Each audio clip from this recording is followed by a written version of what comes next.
What if the secret to being a great cook has nothing to do with memorizing complicated recipes? Today, we're digging into a really cool idea from this guide, that the real key to amazing food is actually something much more fundamental. What if it all comes down to truly understanding the ingredients you're working with? Let's just forget the step-by-step instructions for a minute. We're going to put the focus right where it belongs, on the food itself. Because just think about it for a second.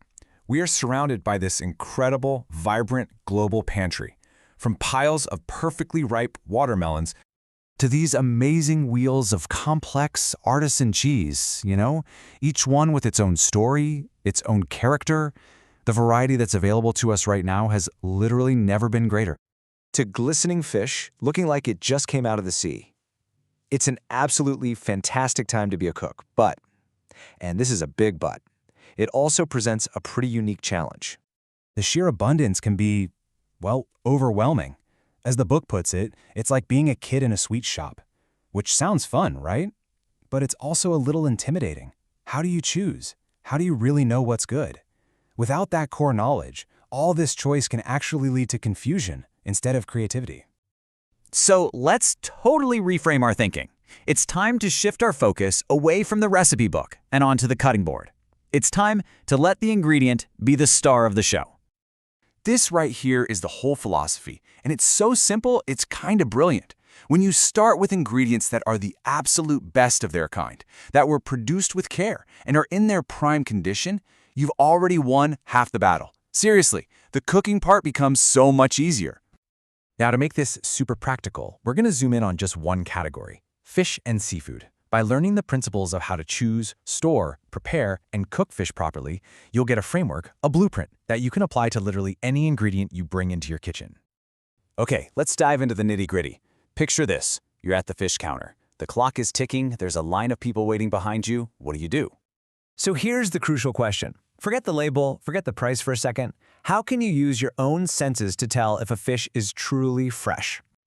Okay, here's your 4-point inspection. First, look at the eyes. They should be bright and bulging a little, not cloudy or sunken. Next, check the gills. You want to see a vibrant, bright red. Then, look at the skin itself. It should be bright, and the flesh should feel firm, like it springs back when you gently press it. And finally, the smell. This is a big one. It should smell of the sea, or honestly, of nothing at all. Anything that smells fishy is a major red flag. And this is just a perfect example of what we're talking about. Look at this brook trout. You can see that bright, glistening skin, the super clear, convex eye, and you can just imagine that the flesh would be firm to the touch. This is a fish that has been handled with real care. All right, so you've made the perfect choice. You get it home. Don't let all that work go to waste. A normal fridge is usually about 5 degrees Celsius, but fish really needs to be kept right at freezing point, at 0 degrees. The solution? Create a little microclimate. Just put your fish in a container and set that container on a bed of ice in the coldest spot in your fridge. This is going to preserve that amazing freshness you worked so hard to find. Next up is preparation. And this, right here, is where the transformation happens. Whether you're scaling, gutting, or filleting, having a clean technique isn't just about being efficient, it's about respecting the ingredient and setting yourself up for a perfect cook. This is that crucial bridge from raw product to delicious meal. And now for the magic. Pan frying is such a fantastic quick technique. The keys here are so simple. Number 1, make sure the fillet is totally dry. Give it a light dusting of seasoned flour to get a great crust, and get your pan nice and hot. That combination of browning butter and oil, it gives it incredible flavor and color in just a few minutes. So how do you know when it's done? No more guesswork. The flesh is going to change from kind of see-through to a solid color. If you're cooking a whole fish, the eyes will turn white. But honestly, the best test is to just gently press it with a fork. If the flakes separate easily, it's perfect. Take it off the heat immediately. All right, so you've totally mastered the how, but great cooking also involves the what. Knowing how to select and cook a fish is one thing. Knowing which fish to select, that takes your skills to a whole new level. Being a good cook in the 21st century also means being a responsible one. As this book highlights, a lot of popular fish stocks are under serious threat, so our choices at the fish counter, they have a real-world impact on the health of our oceans. And this gives us a direct, really powerful action we can all take. Many of us love cod, but it's often overfished. So the suggestion here is a simple swap, try conchili or pollock. They're actually from the same family, they have a really similar texture, and using them is a fantastic way to take some of the pressure off those threatened fish stocks.